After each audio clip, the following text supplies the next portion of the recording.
Today. I hope that you guys doing well. Yeah, this is part. This class is for worship and church. So we've been learning about worship. So worship is to focus on God. So we need to remember God's saving work, and we need to remember who God is. So this song presents very well about who God is. And God is faithful, whether we are doing good or not. And sometimes we don't feel that God is with us, but still God is with us and God is faithful to us. So I want to share before we start the class, and I hope that you guys remember and God is faithful. And yes, today we're gonna talk about the principle of worship styles, and how we can build the repertoire of worship. So how can you prepare worship, right? And so far we already went over the basic principles, and then from today, always like this, there's some practical ideas, but today is a little more practical, how we can prepare worship as a worship leader, and then what worship leader should think about when they prepare worship, right? And there is a lot of different worship styles. I got 5 worship styles, but maybe we cannot identify, we cannot label them, but still a lot of different worship styles out there. And even even in same denomination, and then they have their own worship styles, right? Here is 5 worship styles, and some worships are really focused on liturgy, so we call liturgical worship. And then some worship style is really based on how they followed the ancestor, forefathers, and then this traditional worship, like not the medieval time, but after Reformation, they try to develop their own worship, and then based on that, like a Presbyterian church and Mainline church, they keep their own worship styles. We call the traditional worship styles. And then there's a blended worship style. Maybe we can do traditional worship style, maybe contemporary worship style, and blend with the other worship style. That is so called blended worship style. So nowadays, the church is trying to hold over the young generation, and then they really towards the contemporary worship style or the blended worship style. So maybe if they have 2 3 worships, one worship is based on the traditional worship style, and the other one is like a contemporary style, another one is a blended worship style. So depends on the church. So emerging worship style and a little bit different from contemporary or traditional worship style. So we couldn't see what is it look like, and then what is the good, what is the pros, and what is the cons. So maybe I already told you we can label some worship styles out there, but still they have their own worship style, and they worship God.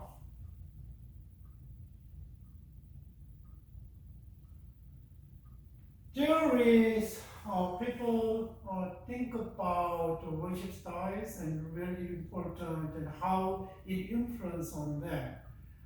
We call the myth, mean that it's not true, right?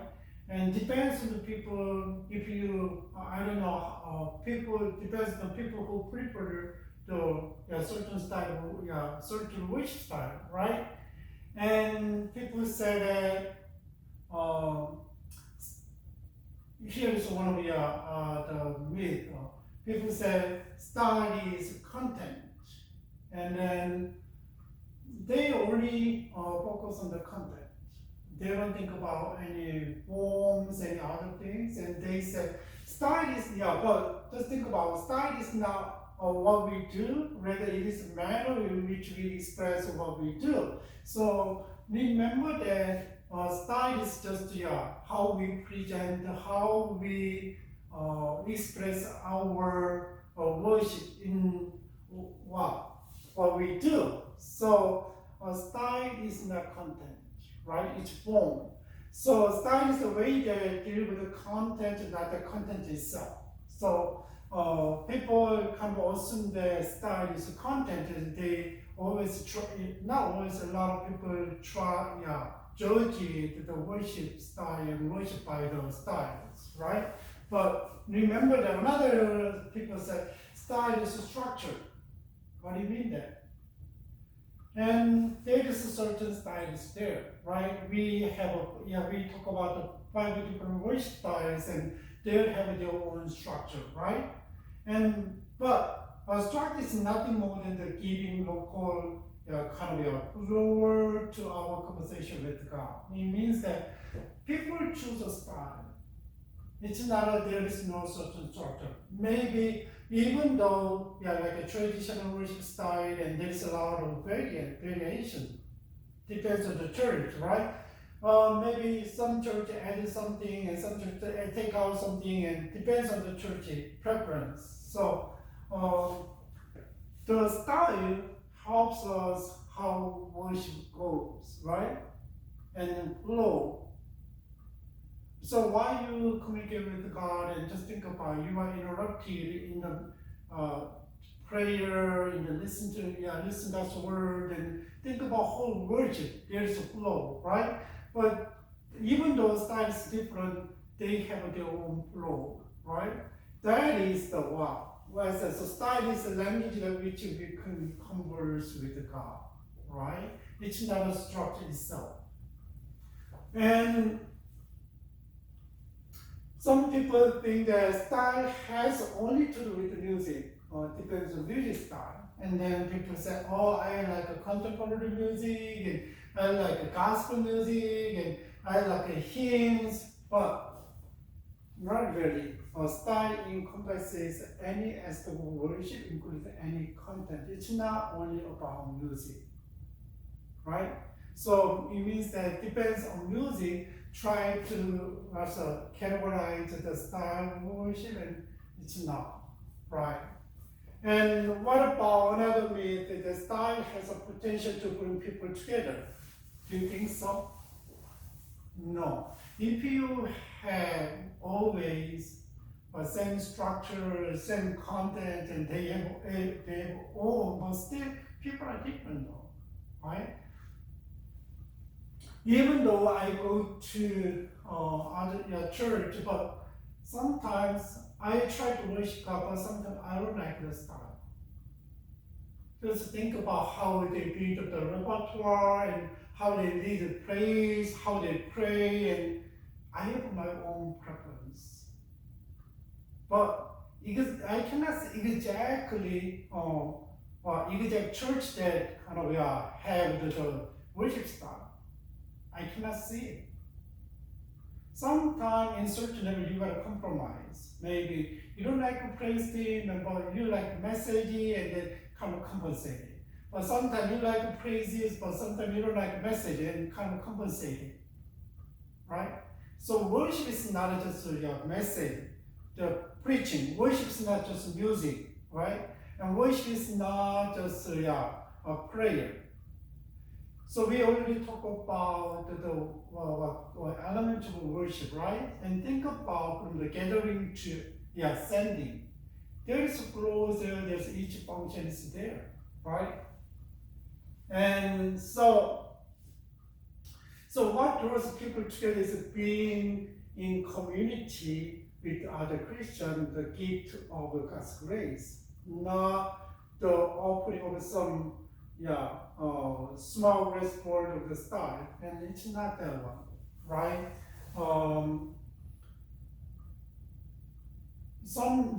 Not that one. So, and we gotta know that we are different, but even though people seems like following the style of worship, but still people have a different perspective.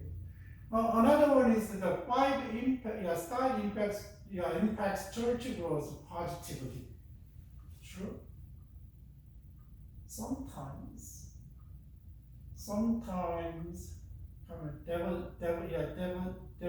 devastating church.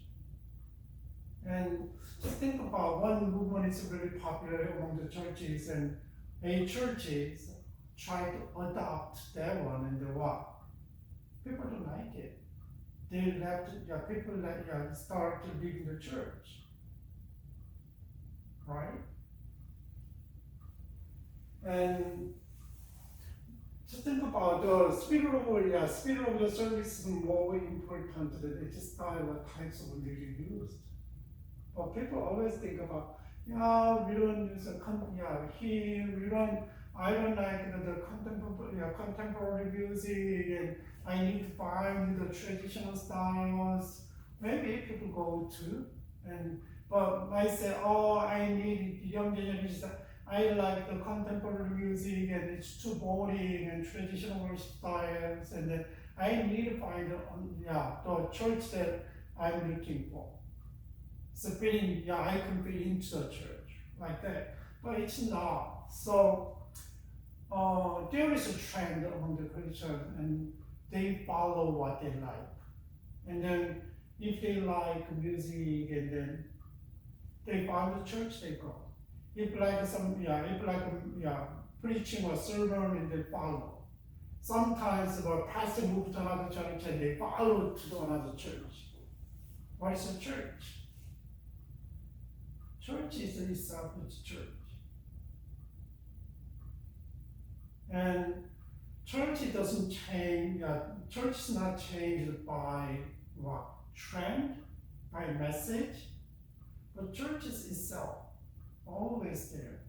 God is there, and the place, local church like church, is the people about the body of Jesus Christ, and they get together and worship and fellowship, and learn more about God and Jesus Christ. Working together for the kingdom of God. That's church. It's not your preference. Maybe people just follow their preference, but it's not right. People say, some church has a really good pastor on preaching, and then the church is God's grace more. Not really, though. Every church is the same. That's God's church. God is working through the church. Maybe God is using different way, but so we're gonna know that. Maybe worship style like the young generation.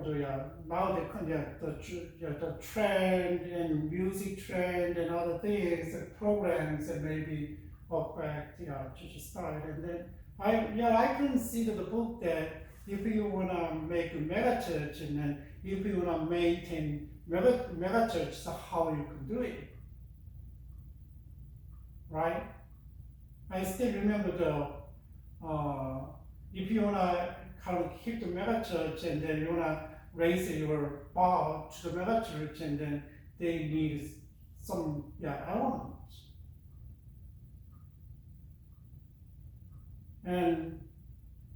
But like this, what I read, and then they need someone can support church, with the finance. So maybe there is celebrate. They need to celebrate who make a lot of money. And pastor should be known to others, and then they have to make best sellers. They have to make that bestseller, and there's a process there to make a bestseller. New York Times bestseller, how to make a bestseller, how much they need it. Church will need to support that one. Anyway, we gotta know that style is really maybe important to open our heart and worship God, but it's not absolute component there to worship God. You can use any styles, and you can express worship, right, like this, and then express what we do. That's yeah. So think about, and maybe there's more myths about worship styles, but here is from our books. What is a worship style then? What is a worship style? Have you thought about it? Worship style is the way a certain faith community, like a church, there's tons of a church out there, right? Express the content of their worship, liturgy as a result of a given context. The whole church worship itself is what? Worship. If you go to Orthodox church, and they really focus on the liturgy. If you go to Catholic church, still they have a focus on liturgy. But if you go to Protestant church, and then they have some communion, but they much emphasize the liturgy, right? But community who get together in the name of Jesus Christ and try to worship in their way, we cannot say that's right, that's wrong. Just think about if you go to other countries, and then they really emphasize the formality. And so when they come to church and what, they dress up, and then they prepare very well, right? Even offerings, and then they try to get a new money. It's not the new bills, not the old one. Because they said, oh, this is given to God, and God is up there, so I honor, I respect. Their society, what? If you honor, if you respect it, they give them best, right? That's why they try to do that. But if you go to another church, another culture, and then what? They don't have kind of formalities.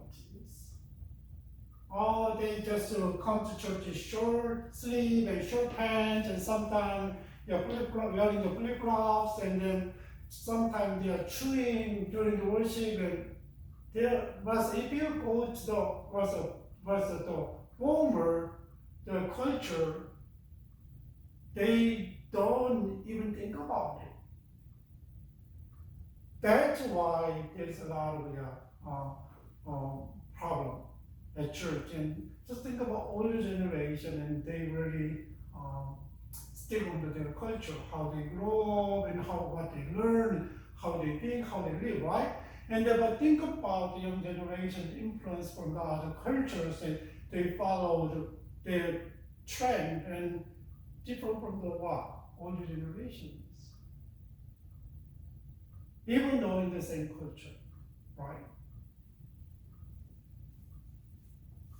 But regardless of the style, it's not maybe important to open your heart and to worship God with all your heart.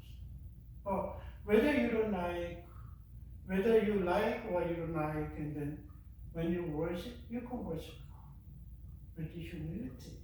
Even though you don't like the style, but still, why you are coming there? And you want to worship God with the community, right? Maybe, I don't like the community, I want to find my community. Maybe you can try to find your community and then worship together.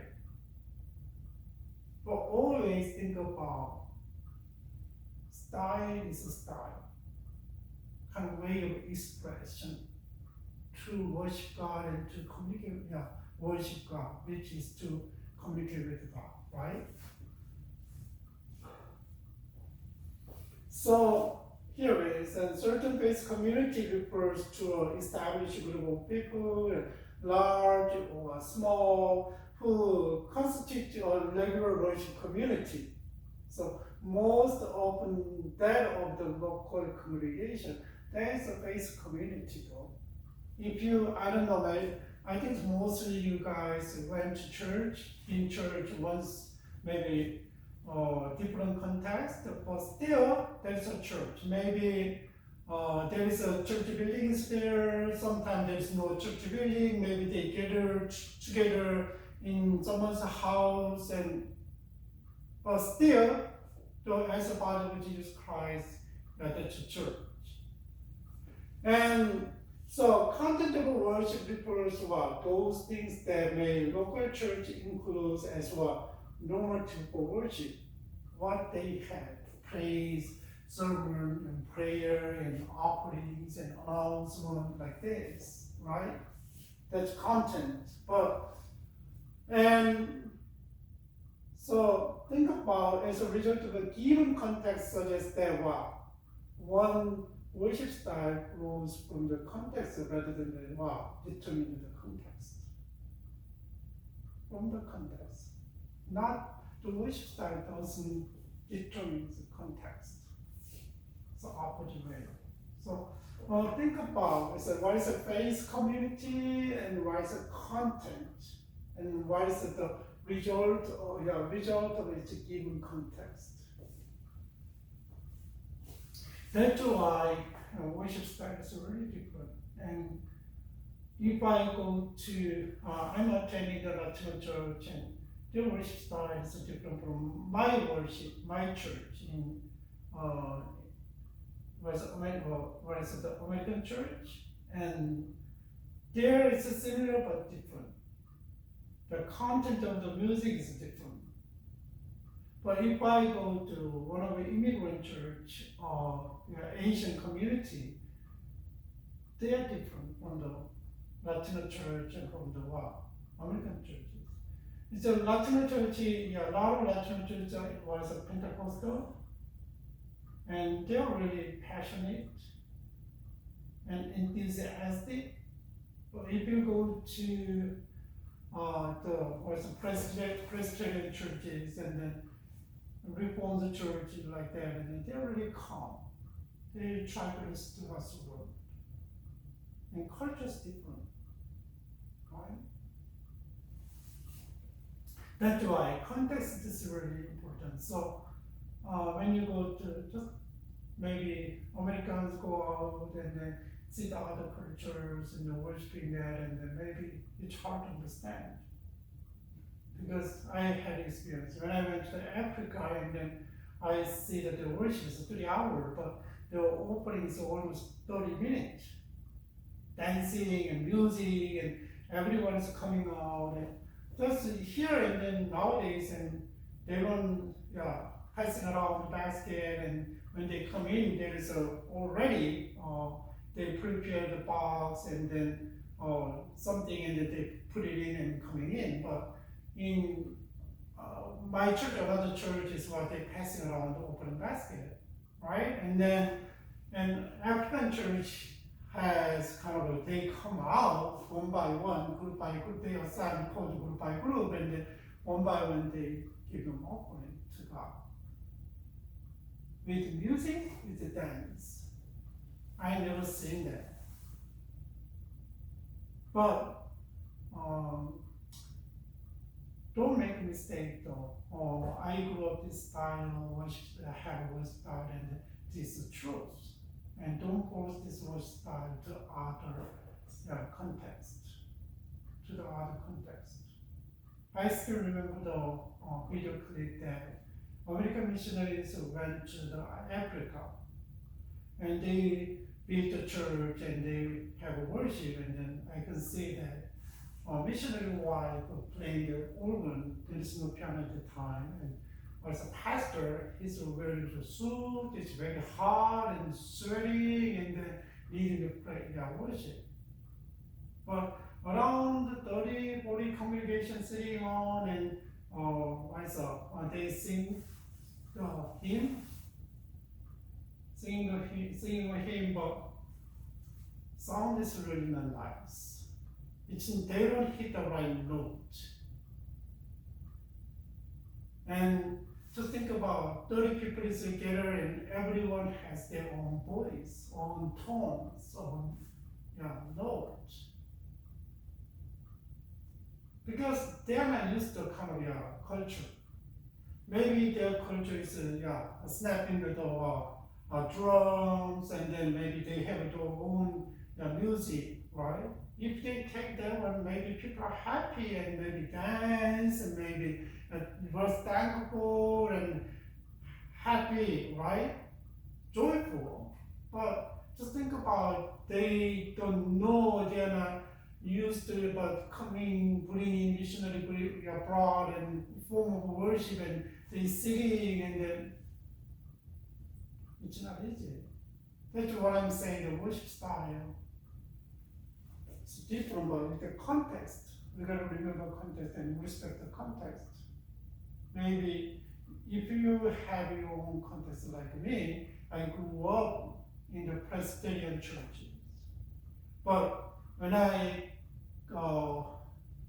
went to college and then I really tasted on the Baptist church, biblical Baptist church. And then I'm really impressed by the parachurch. So it's a parachurch, they're not church, it's a campus, and then they have organization to help the student to grow in Christ. And like navigator and crew and in my country, and then they have Joy called the Christian organization. They do the student ministry at colleges. And I influenced a lot by the parachurches, and then my worship style has changed.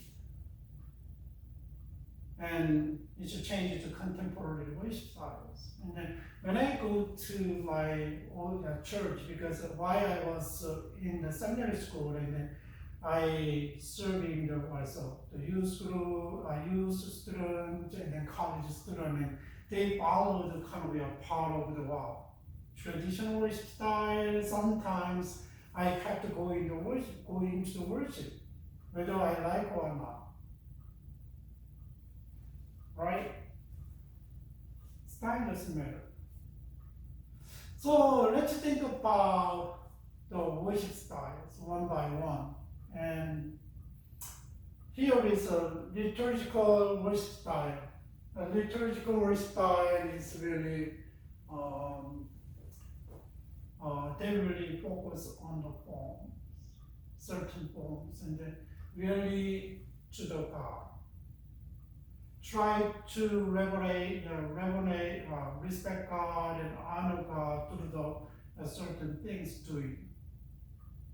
There's a really vertical direction. It's not horizontal. So really focus on the transcendence of God. Right? God is Almighty God. Seems like really, God is really, really up there, but still He loves us, and we still honor Him, we still worship Him, right? There's a really focus on the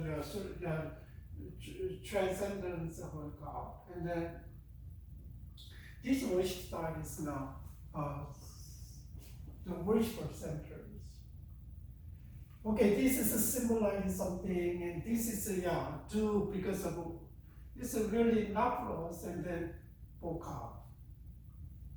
This is really we gotta learn from them, and then a lot of contemporary worship style, emerging worship style, really too much focus on the self, especially psychological being. But this worship style is really God-centered. Worship is for God, not for us.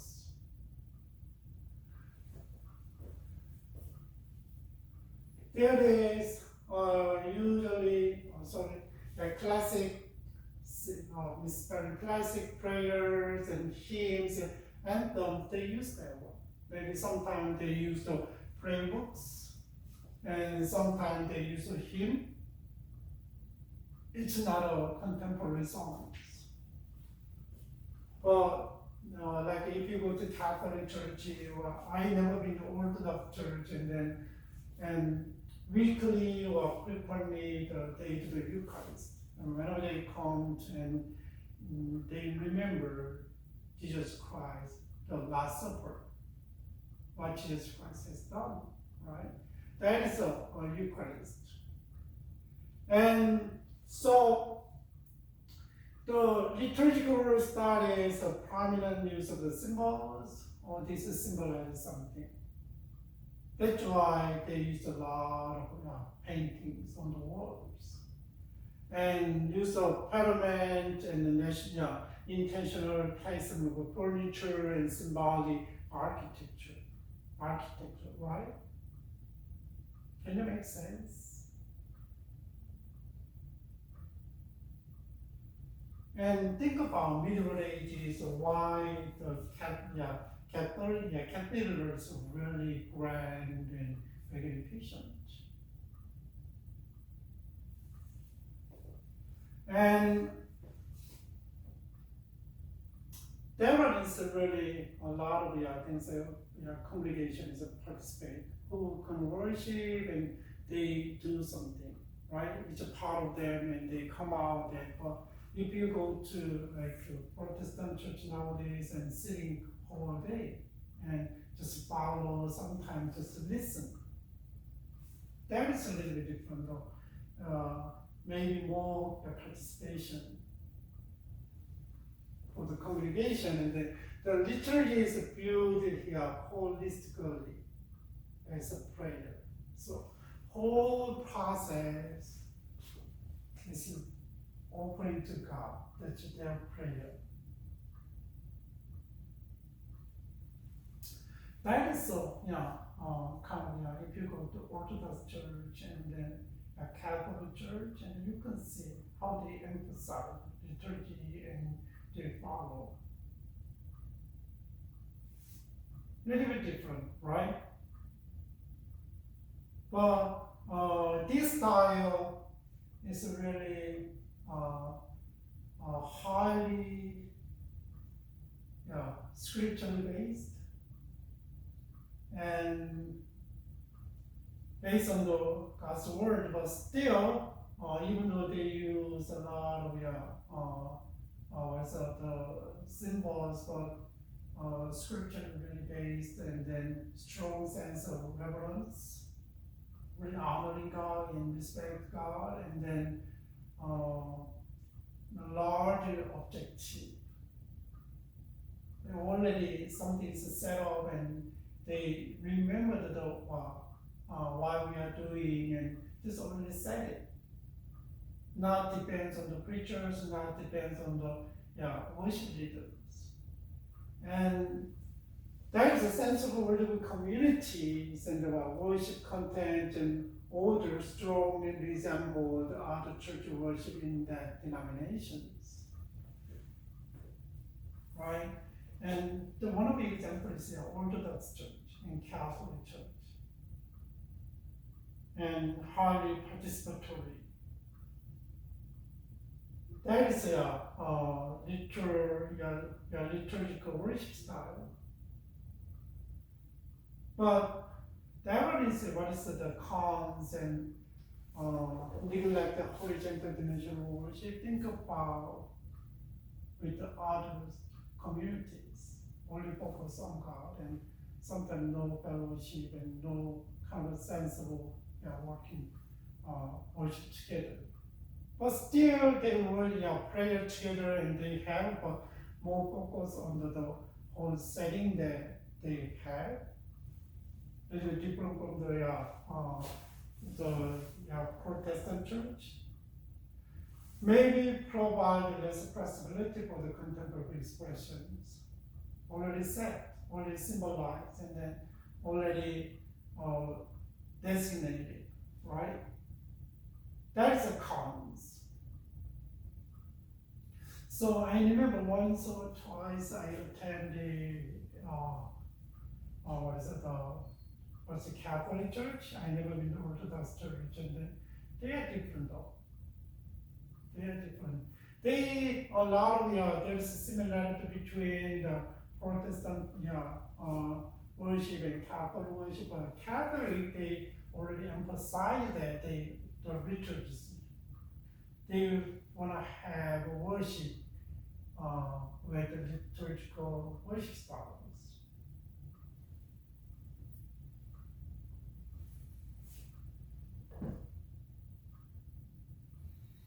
Here is traditional style. Traditional styles we already said it, kind of following the four order, like gathering and word and table and sending, right? We already talked about that.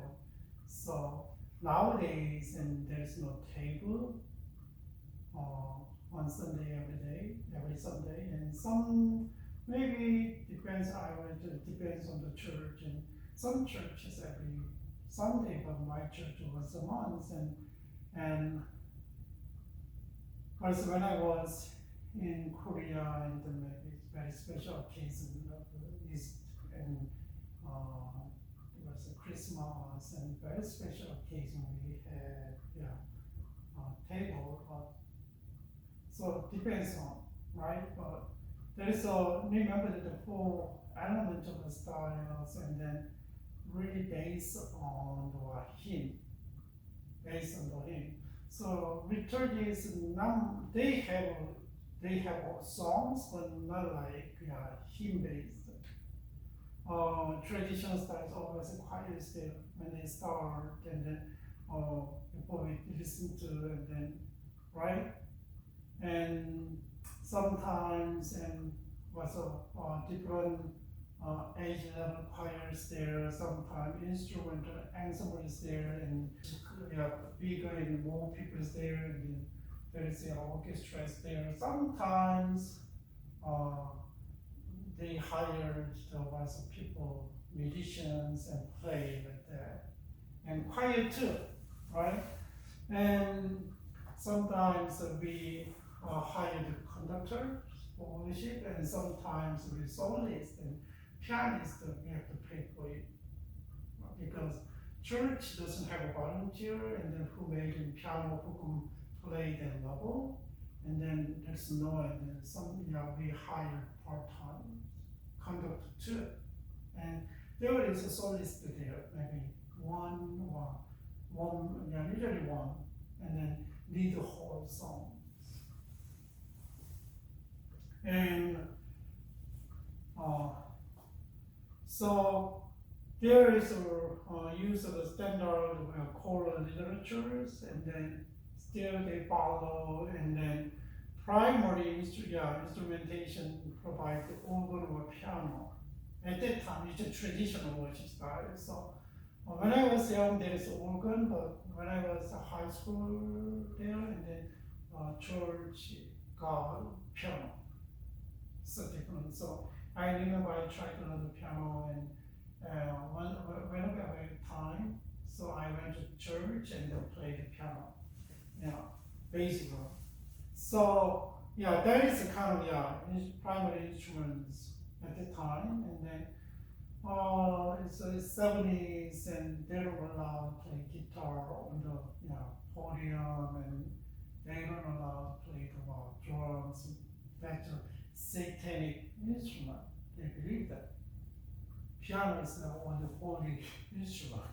That's the traditional worldview, and lectionary based, and then there's especially follow the God's word, and sometimes they try to keep the days and based on the Bibles, right?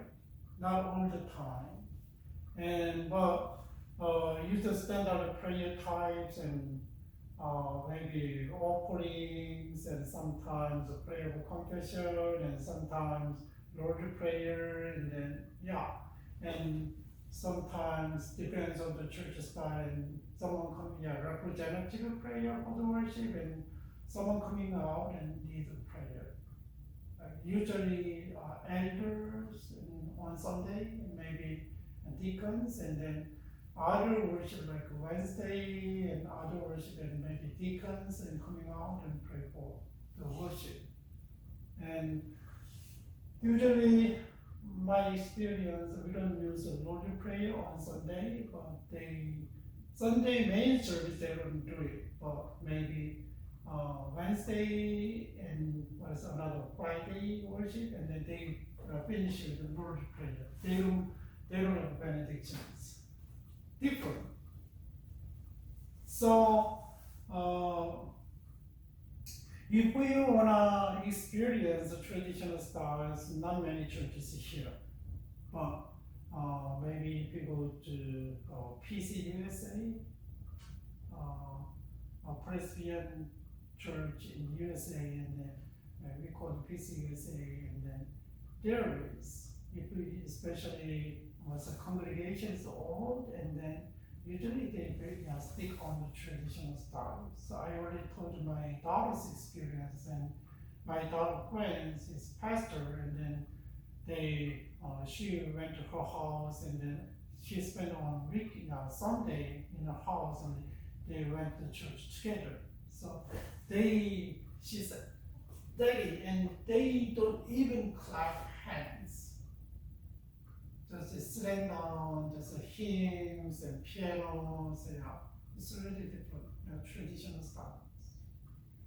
And you can experience. But nowadays, and then they compromise and turn to blended worship style. We're gonna talk about what it's about. And then pros, and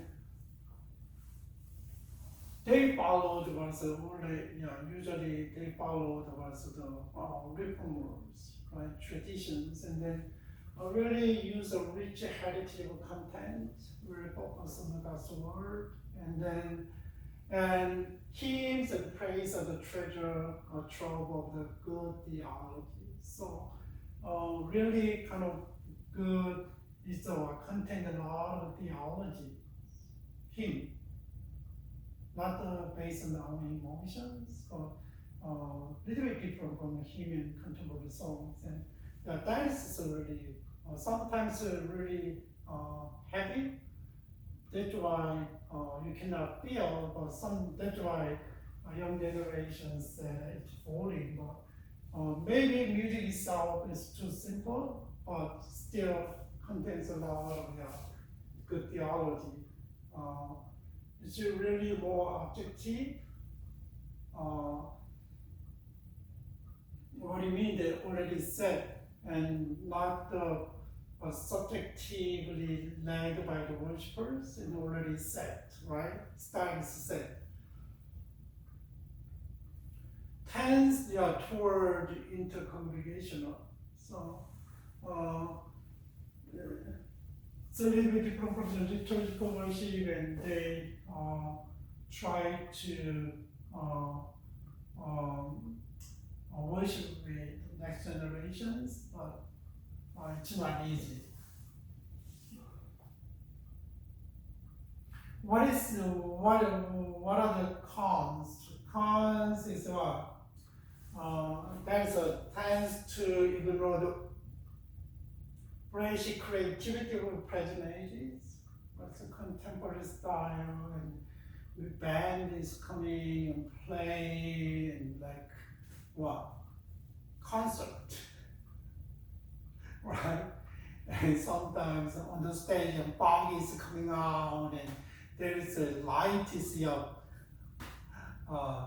installed, and then sometimes you feel like, oh, what are you doing here?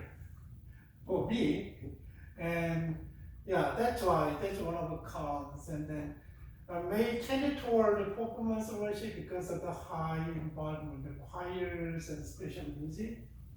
And I know sometimes they hire professional musician, vocal musician, and then so while they sing, and you can listen, wow, it's really nice, good harmonies, and then tends toward the performance worship, because the congregation not participating. If you are maybe talented in singing and you have a good voice, and then maybe you can join, but sometimes you're not, and then you cannot. So you don't have to keep the beat, you cannot hit the right note, and then you cannot be a part of the choir. But when I was in Korea,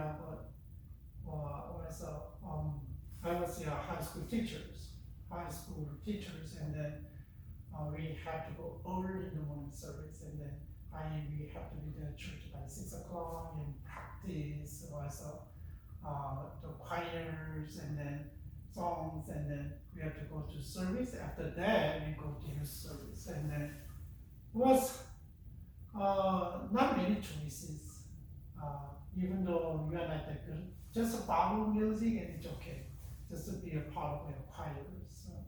The special circumstances, and then maybe emphasize worship as a program, so versus worship as a prayer, because there is already order is set, and then follow that one, right? Follow the worship. That's why. Just think about prayers, like there is a flexibility is there. And what is the contemporary style? Contemporary style is really like nowadays young churches. Maybe you guys attending any churches, like not older people, majority of church, and then but maybe young generations like 20s and 30s, and if you go to the kind of their church and you can see, so music is really important. Band is really important. Music is really important, and they have a lot of music is there, and they sing together, right? And use a modern instrument like electronic guitars, and then sometimes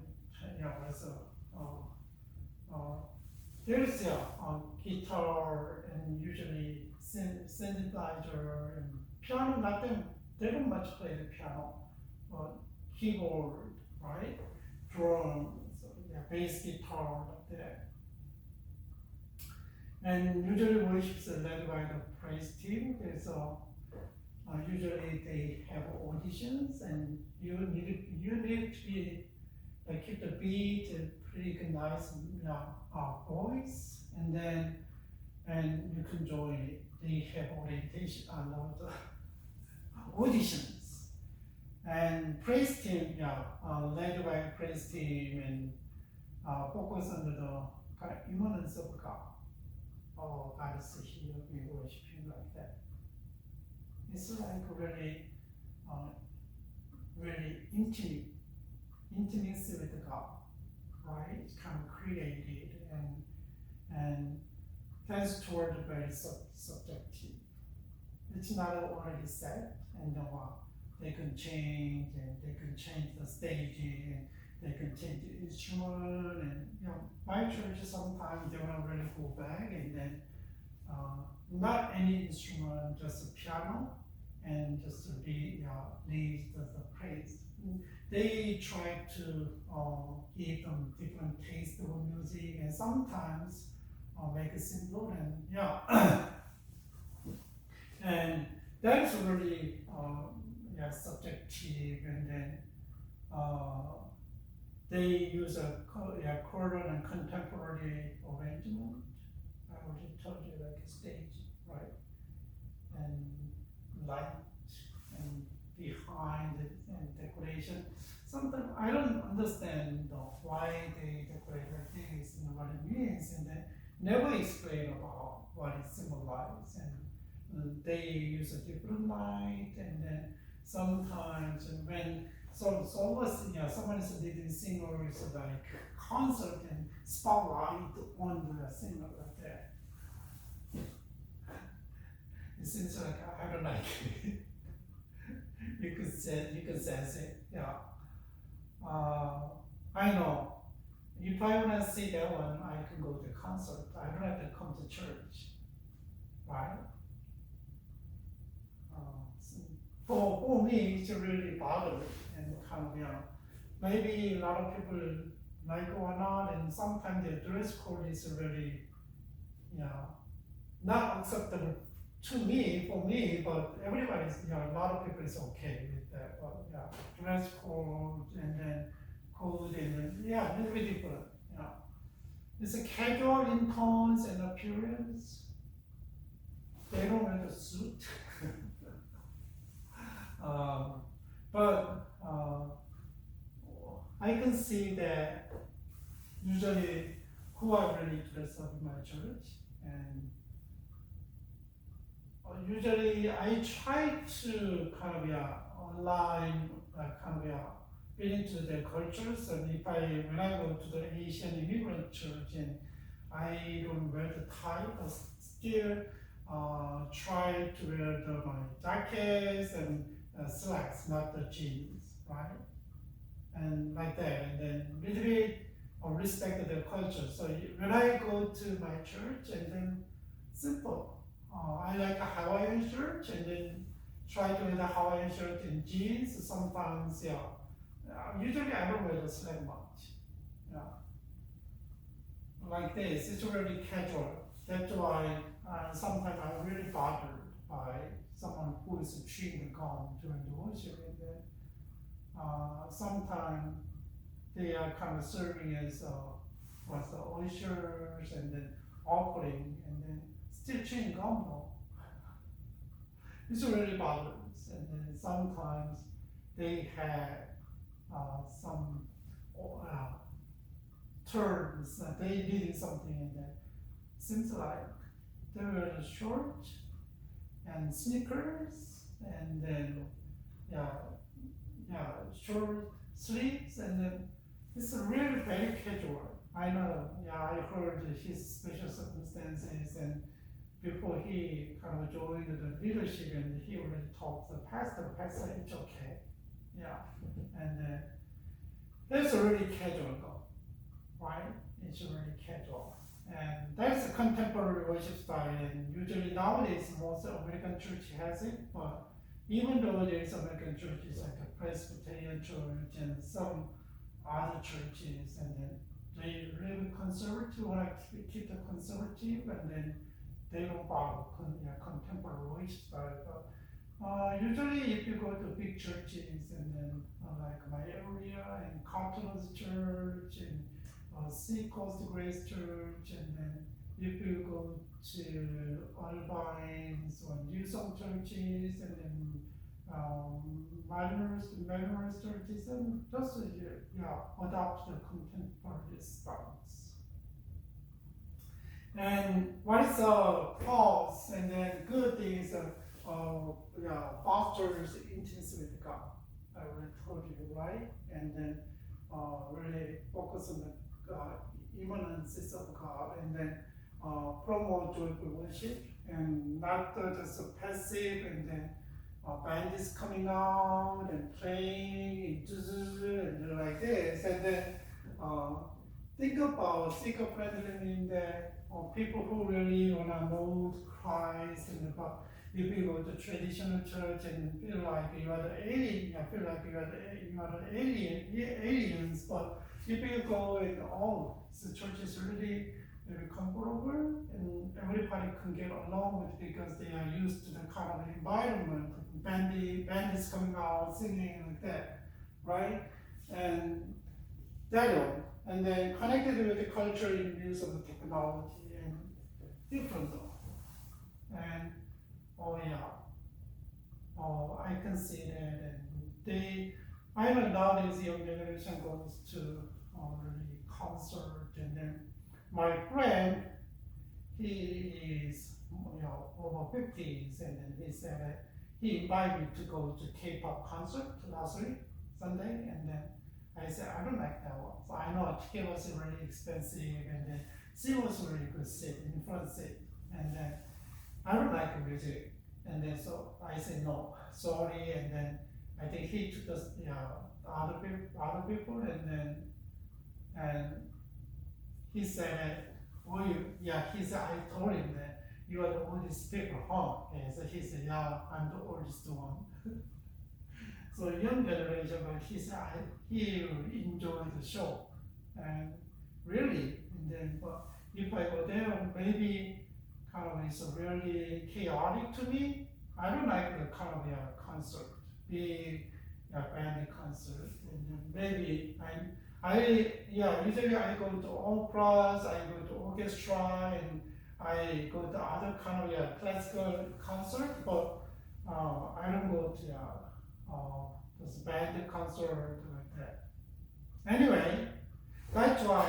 So it's really the contemporary studies, connect. It's not that much kind of going to the newcomers, and then it's connected with the technologies, and then it's easy to be there. But what is the cons is already said leads purely subjective worship. There is no any orders. It depends on the worship leader, pastor, leaders, and then it's very subjective.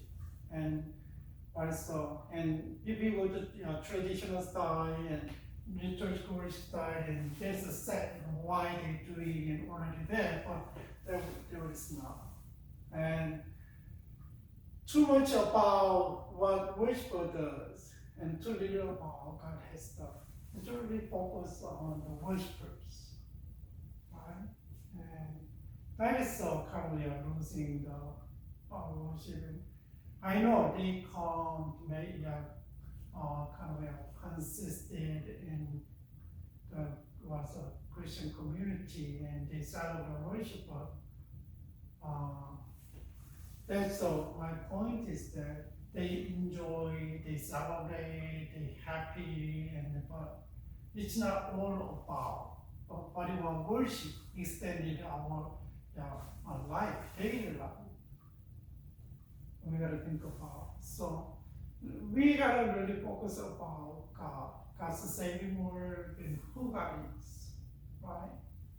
And another con is about tending to emphasize individual expression over the corporate worship. Corporate worship is like as a congregation we worshiping God, like a Sunday service, but individual worship is kind of like individual. It's thinking, I understand people God, like emphasize I, and corporate really it's a language, language is dominated, so rather than the real language. Because I know so everybody has different life before the week, and then everybody going through different things, and right. But when they come to God, and especially the Sunday worship is corporate worship as a body of Christ. It's not for self. That is different. And there is a worship style, it's a blended worship style, and usually they use a hymn book, and then use choruses. Then nowadays we singing contemporary songs and sing together, and it's really they rather use of the instrument, organ, piano, guitar, drums, and acoustical, acoustical and instrument, and they use more instruments, and led by praise team and choir. So blended over style is like a traditional style and a contemporary style, and then just think about new generation is kind of going to contemporary, and older generation really comfortable with the traditional style. They try to put together at church. That's why, and depends on the church. I told you some church and they assign a special okay, the 9 o'clock service is a traditional service, and maybe others at 11 o'clock service is like contemporary worship. And sometimes they there's one service and then they mix it, right? And state choir is there, and then but state band is coming out and leading the worship, and that's a difference. So once I went to the American church in Boston, and then it's a small church. It's already focus on. I think focus on the really. That's the church is like maybe Presbyterian church, or Reformation Church, Reformed Church. I don't know exactly, but their worship kind of things were very simple.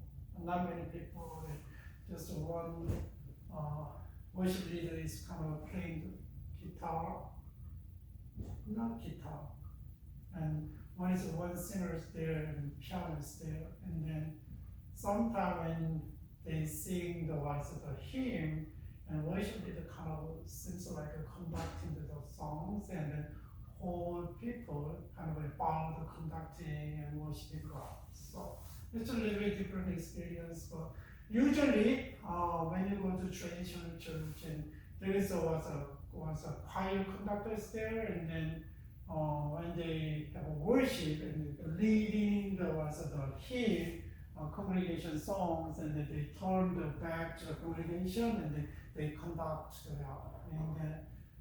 everybody's different, but it's symbolized as the body of Christ, we praising God. That is a kind of impression. So blended worship style and make contemporary style mixed with traditional style, and depends on and the contemporary style. So maybe some church really focus on the contemporary style. Some other churches maybe focus on the traditional style, but try to blend hold the different congregations. But what is a good thing is many appeal to the wider audience. But think about little kid, there is a youth and young adult, and then grandpas, and then like Gen Z and Gen Millennials and X and baby boomers, like this, right? Whole generation maybe come together. Another one is the whole potential intergenerational worship, right? But cons is give the divided worshipers opposing group based on the preference with same service. And I don't like the songs, and too loud and too much, and the song is too boring, like this, right? And that is a cons, and does not necessarily create a dialogue or community. Maybe we can try to accommodate difference, but still not always, right? That is a blended worship styles. What about the emerging worship style? Emerging worship style is like a little bit different. It's a little bit different, and they have postmodern views, recognizing personal and society brokenness, how people are broken. So they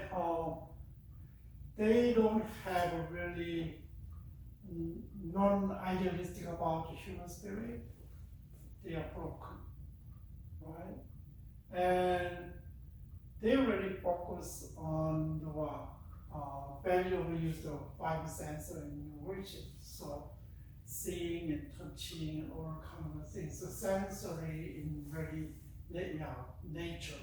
So, but they have really hands-on involvement in worship, and like if you like this, and then when you teach on Sunday schools and as a pastor, maybe you're just teaching and then 5-10 minute preaching, but sometimes when I was in Mexico and for mission trips, and I have a Sunday worship there, and then when pastor was preaching to the kids, and then they involved a lot of kids coming out, and they do something and play game, play something, and like this. They're really hands-on.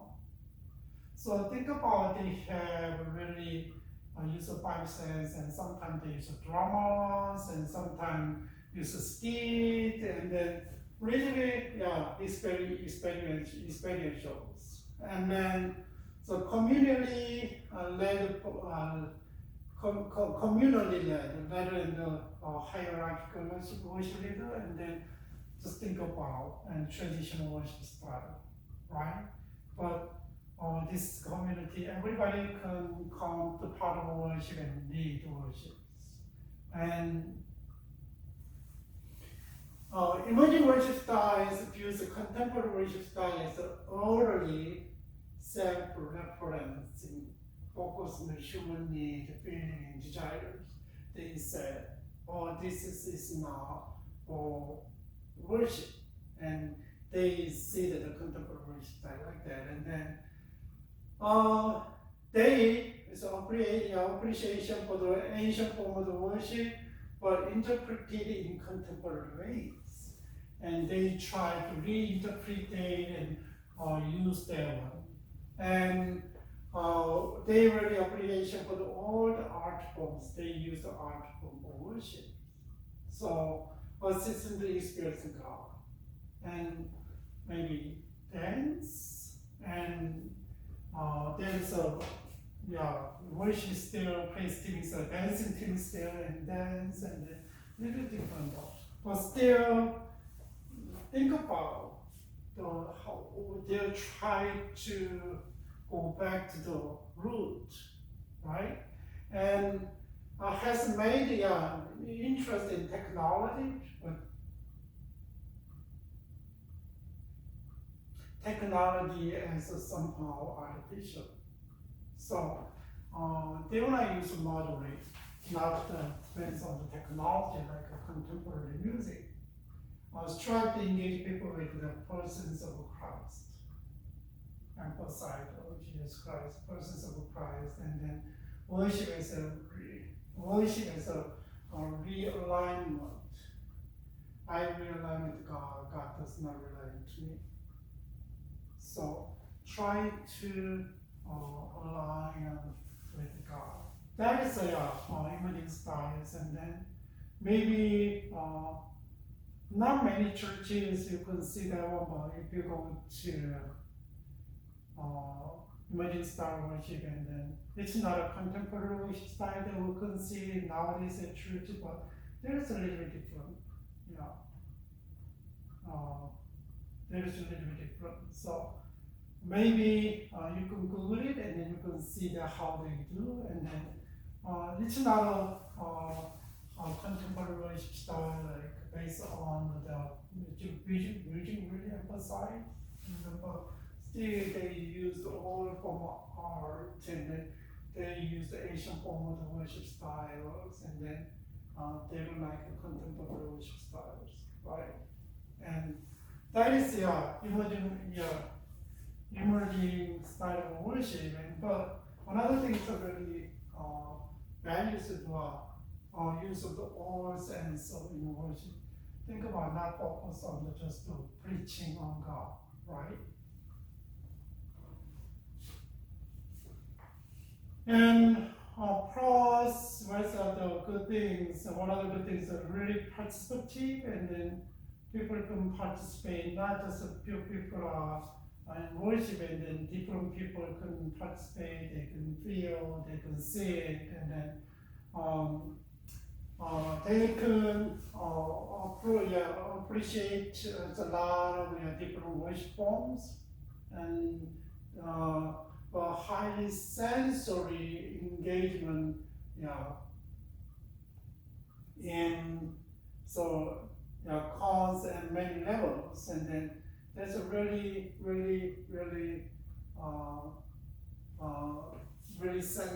highly sensory, and then connected with the current worldview. It's not they try to bring some worship style from ancient times, but still they still reinterpret their own and project their worldview, right?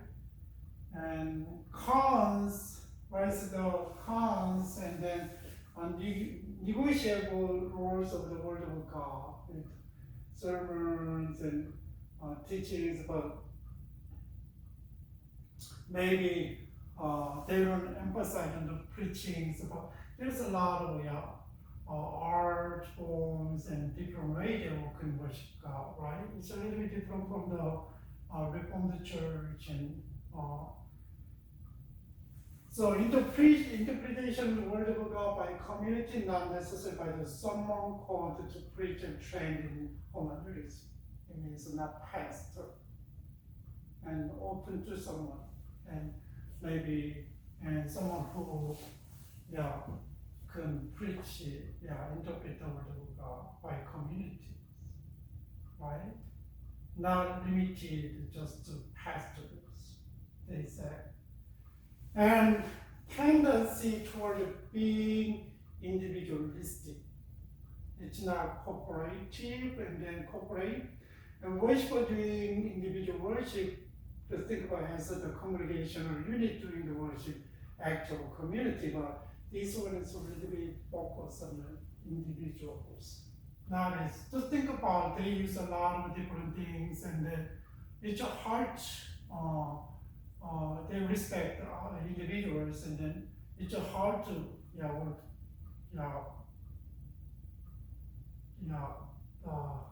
maybe they can have build up their repertoire and then lead, and still they doing the same thing, but it's not easy. Extremely high maintenance.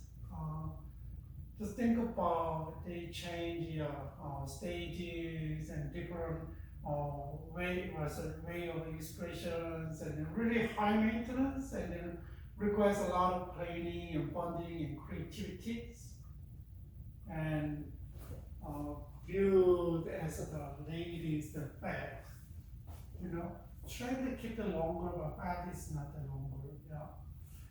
That is the cons. People think about it, and sometimes, personally, one of the concerns is that they really, I agree. Sometimes we can worship a lot of different ways, but still, a lot of people never read the Bible during the week, and there's only the time maybe.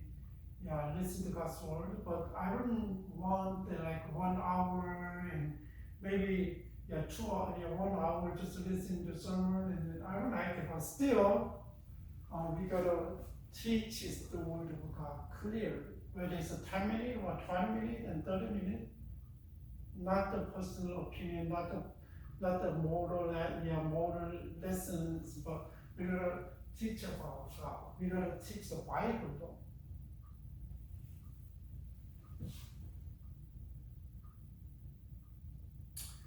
Another think about relevant worship. How can the relevant worship is an attempt to basically create a corporate opportunity for the Christian community to increase in awareness of Christ's living presence. And Jesus Christ, remember Jesus Christ, and attention to God's word, and the ability to express themselves to God, and then willing to be transformed, and openness to healing ministry of the Holy Spirit, and desire to share the good news. That is when just think about the author, our text author, and then he summarized about the worship styles, and then he suggested, and there was a relevant worship. And just think about worship helps you awareness of Christ's living presence. It is worship. Or just coming to Sunday and you have like a concert, and you have your own own expression and go back. What about clearly and the word of God is proclaimed, not aligned with the trend, but the word of God is what Bible said and as written, and you are proclaimed. I know it's not easy because think about trend nowadays. But there's a lot of different interpretation, though, right? And nowadays, and think about one of the issues is sexuality, how they approach nowadays. The worldview is totally different, right? And then what's a Christian worldview? What is the general, secular worldview about sexualities? Like this, and then my opinion, and then we gotta really focus your attention to God's word and ability to express themselves to God, and we gotta more participate in God in prayer. If you go to traditional worship style, like you might go audience and think about contemporary worship style, and then they need to kind of participate in worship, not just the singing. Singing is part of participation, but other than that, think about how participate in worship, right? Maybe different way, reflection time, maybe taking special things, and then, who can make a kind of a way for the congregation and participate in worship. Then another one is I'm really serious about this one. Really needs to be transformed. We are worshiping God, and we don't transform, and we are still saying, God is so holy, God is righteousness, God is justice. And can worship willingly let them down before God to be transformed? Or just one of Sunday activities, and then, I'm a leader, I'm a Christian, I gotta go to church and just worship. It's a part of life, I know it's part of life. Or see the friends and see the pastors and other people. Sometimes it's not more focused on this one, but a little bit socialization. That is just really important, personal things. And then openness to the healing ministry of the Holy Spirit depends on your theology. And so if you are in Reformed theology, and then there is a work of the Holy Spirit is currently a different interpretation, but still we believe that the Spirit work and for the kingdom of God with a lot of different ways, and but still we gotta open. Spirit, I really believe that heals people's wounds and physical and mind and spiritual, right? And desire to share the God goodness can make the worship really give them participants the desire to share the goodness when they leave the church, and then, this is really related, and can we share with others? Not just comforting and challenges of personal ideas and personals, and the emotions and livings and issues. That's a pretty a good direction for the worship. And then think about it. Maybe you could add something. Maybe you are not agree with this one, but still, it's a relevant worship. But I don't know. Maybe it's better. Maybe childish or whatever. And you can name any word, kind of word, but still think about what is worship.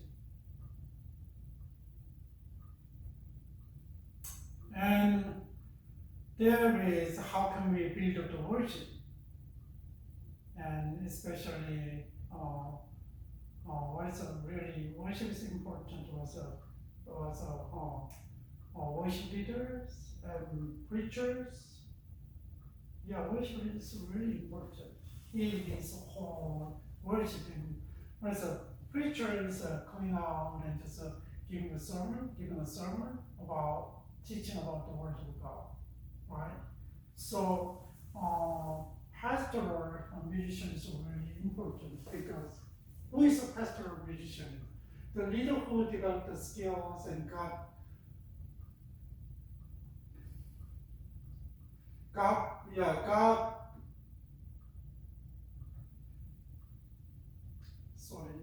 given responsibility for selecting and employing music in worship that will serve the action of the liturgy while reflecting on the theological and contextual and then cultural consideration. So all for the ultimate purpose of glorifying God. So the pastoral musician is a note about theology and cultural context, and then cultural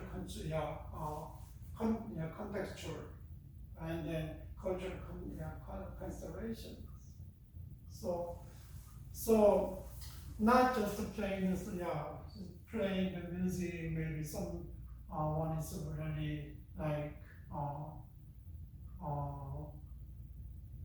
just we know the very well, and then the church kind of give them chance to lead the worship, and but you gotta think about the pastoral musicians really worship is really important, not just playing the music, right? And that's why sometimes you gotta think about the characters. You gotta think about how a theological background and spiritual maturities, all things.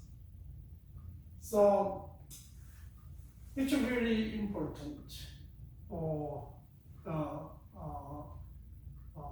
worship. So when you find someone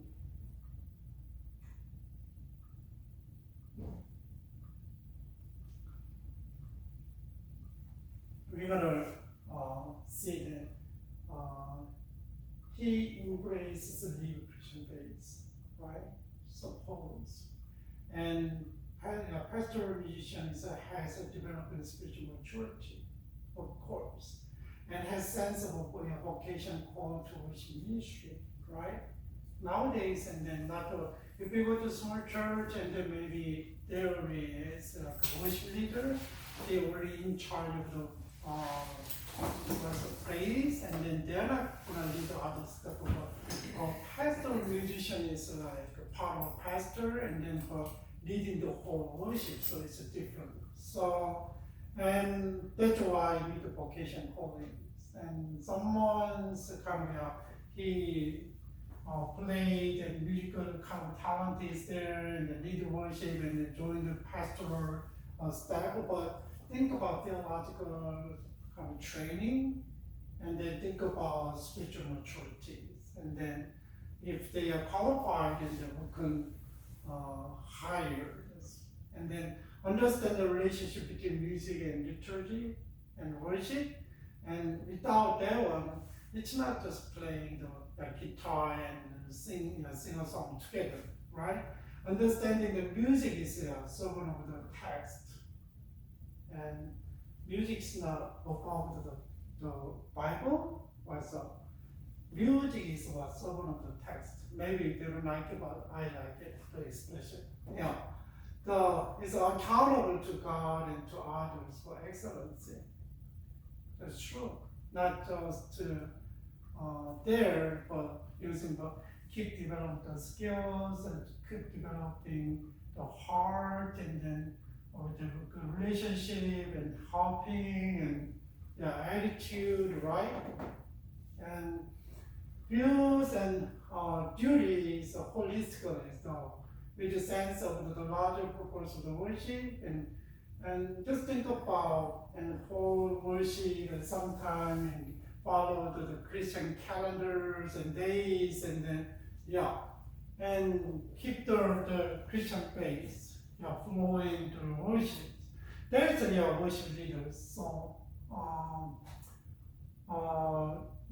I know it's small churches and don't have enough budget, and that's why one of our kind of congregation, they are good at music and they think they're faithful, and then they ask them to lead worship. But we gotta see that their face, and then we gotta know that the spiritual maturity. And under our pastor's supervision, they can do that. But if you want a vocational worship pastor musician, and then think kind of consider about these qualities. These are more qualities, and then understand the community of faith and the special nature of music roles with the community, understand the community and understand music. And select employs music not for the music's sake, for the greater purpose, right? For the not for music. And sometimes we had experience in my church, and also for worship, and then I don't know the issues specifically at the time, and then okay, it's not a concert. It's a sing-a-song is not by just praise them, and but sing-a-song is about singing a song is by with the whole congregation together, right? And then that's kind of issues, and then that's why we gotta know the voice of word. I think it's the worship pastor, misunderstanding of corporate worship. Consider the Christian community, and it needs both to proclaim the truth and respond to the truth through music. That is what needed, and it's not primarily interested music that is passively received, but by music that engage all worshipers. And it's a more qualification, not qualification, and think about when you hire someone, when you invite someone to pastoral musicians. And how can you build up the repertoire? And just think about how can you do that. Maybe someone like, oh, I like this song, maybe I can put this song here and there, and not like that. How can you choose the songs? How can you build up the whole thing? How many songs? What kind of songs? It's aligned with the today's message. So usually they also need to evaluate the worship song. Just think about not just like, but song itself has their spirit. Sometimes contains some theologies, sometimes emotions, and we gotta know the song. So we gotta evaluate the songs, right? And then this is a kind of when you evaluate some. Here is some assumptions. Not every song needs is worthy to be sung, right? Some songs is not for the worship. So maybe personally can sing, and it's too difficult to sing together, and it's not easy though. Maybe you are not used to the voice of black gospels, and then just think about, can you use the black gospel for the worship and congregation worship, and it's hard to sing together. But if you like a kind of used to the beat and rhythms, and then tones, and maybe you can follow and you can be a part of them, but it's not easy. And then that is every song written is not worthy to be sung. And all Bible congregation songs are subject to the equal scrutiny. Sometimes, and then the person responsible for the song selection are accountable to God for what they ask the community to sing, right? And that's a basic assumption is there, and then you got to think about and know how important the song selections and the level of assessment there in the books, and how can you assess the songs, evaluate songs. And first of all, you got to evaluate the songs if you select the song, and then how important, just think about how important is selecting songs, and then because song affect what we think because of the repetition.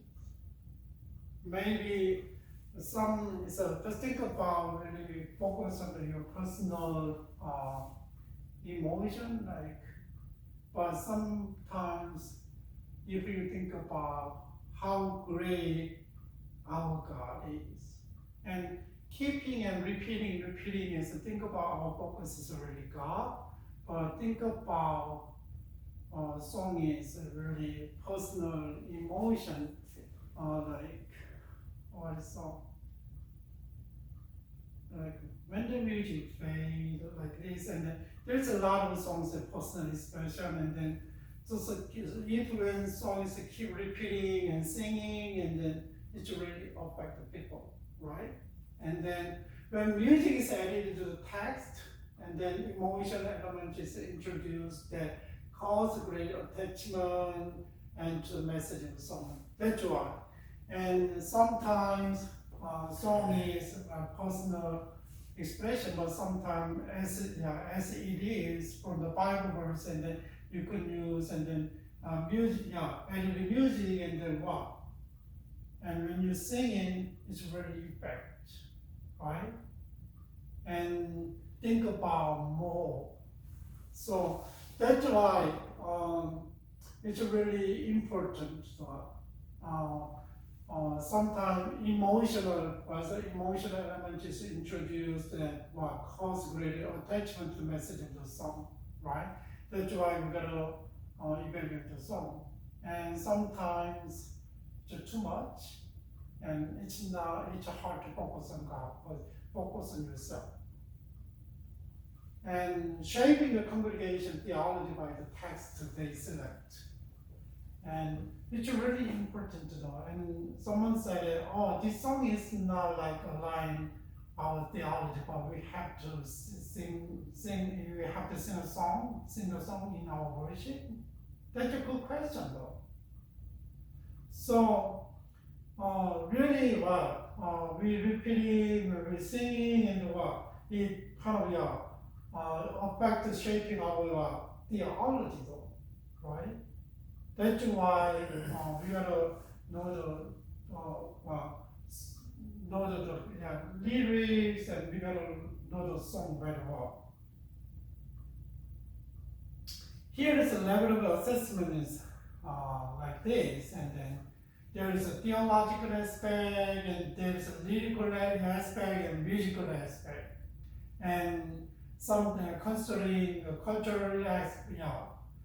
Here is something is really, when you pick a song and just think about the song is really, really true. Not part of the true or not part of the true. That's a theological aspect, and is the text true for the theological traditions? Sometimes there is a tradition is there, and then we follow the tradition, and then we don't say that tradition is all right all the time, but still there's a Christian traditions, and then it's a true, which is aligned with that one. So sometimes the text is present the biblical idea of a Christian experience, or just a personal experience. And that is the question. The text really contains obvious scripture allusions. Okay, the songs can lead us to think about the Bible verse. And the songs represent the fair picture of the biblical teaching. Sometimes not really though. Just I know, really think about when we think about God, and then we can sometimes just kind of really self-pity there, and sometimes just vent out your emotions like that. But you gotta know that always kind of this question, and then it's aligned with the Bible, and the song try kind of bring back to the kind of biblical truth or the gods. The text consistently used the biblical names or titles for God and titles, and then the text included reference to the fullness of God's divine nature, so on. And the text, the song represents a fully developed theological idea on. Just think about and lyrics, how they present their ideas, how they present their own thought. That's why we gotta represent, we gotta assess, and then lyrics. Sometimes lyrics itself is really well constructed, or just the construction of the lyrics, and then some texts use a complete sentence or not. Sometimes there is not complete sentence, and it's hard to deal with ideas. And then the songs include the poetic device effectively or not. So literally, if we don't have a musical sense, it's hard this one. But still think about the logical flow and think about the lyrics clear or vague, and then it's really inspire, edify, and the word is really fit into music or not. And then there is some idea about how we understand the song and then select the song for the worship. That's the musical aspect, and then maybe you're not a musician, but sometimes lyrics. This melody line is memorable, and if it's memorable, and then keep kind of resonate in your mind and keep singing yourself, and then really helpful. But it's not, it's too hard, and then it's gone, right? Kind of frustrated. And the melody accessible to the average singers.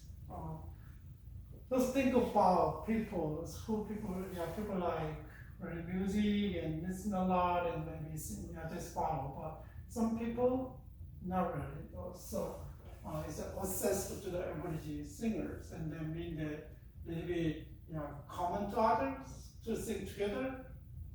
And that is a basic. The tune interesting enough to sustain the participant of the singers, and that is a musical aspect to evaluate. What about cultural aspect? Cultural aspect is sometimes when the American songs translate to the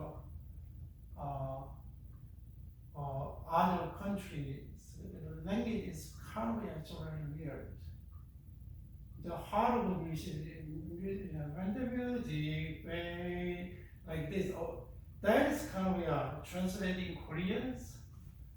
It's totally kind of out of context. Sometimes they translate literally, and it's not acceptable. Sometimes what it means. Can you feel that same kind of feeling and emotion? Little different. But sometimes poetic expression is not aligned with the theological aspect. That's why we gotta evaluate it.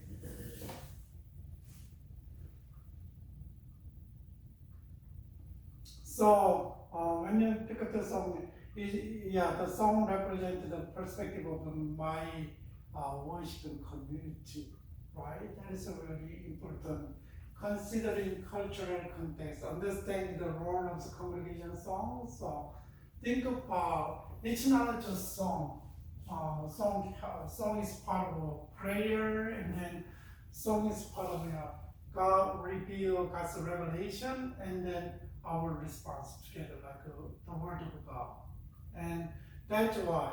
And sometimes God revealed himself to the congregation while they're singing, and then congregation is kind of while they're singing, and then they respond to God. Kind of a personal commitment, and then kind of pray, confession prayer, and then a lot of different response all the time, emotionally, and we need to understand the function of the congregation song. What is the functions then? That's why it shouldn't be like a concert. And then there's the proclamations, who God is. We praising God. And then sometimes exhortations, we edify and exhort one another. Sometimes the song is called actions.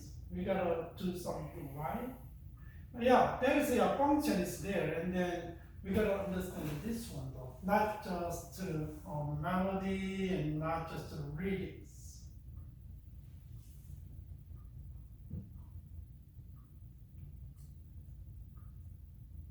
And maybe there is some basic decision on the musical pieces, and maybe I want to stop this one. So basically, when you talk about, when you kind of select a song and build the repertoire, and then you gotta know understand the basic songs, melodies, and basic lyrics, and then it's aligned with the Bible, and then it's the text, some of the text is delivered well, the emotion, the poetic expression is coming aligned with the Bible, right?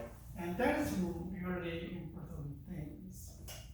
So that's why you cannot just get what you want and just think about that days what is worship and what is preaching, and what is preaching, the title and outlines and what it's about, and then try, if you get aligned with the songs with the preaching, and build up, and preaching is ready for the preaching, and preaching helps the congregation to listen to God and respond to God. All right. And this is today's lecture, but I a little bit hurried on the building of the repertoire. So maybe you can see that class note, and then if you are more interested, and then you could read the textbook, and then maybe you can. I cannot talk about a lot of musical stuff because I'm not a musician. So maybe I like music, but I'm not a musician. But I could evaluate. I can do also theological aspect of, right? So if you have questions, just send the email, or you can read the book and you can research more. And I hope that you guys, the summer is almost gone, 1 more weeks, and then take care of yourself very well, and God bless you, and have a great weekend. See you next week. Bye.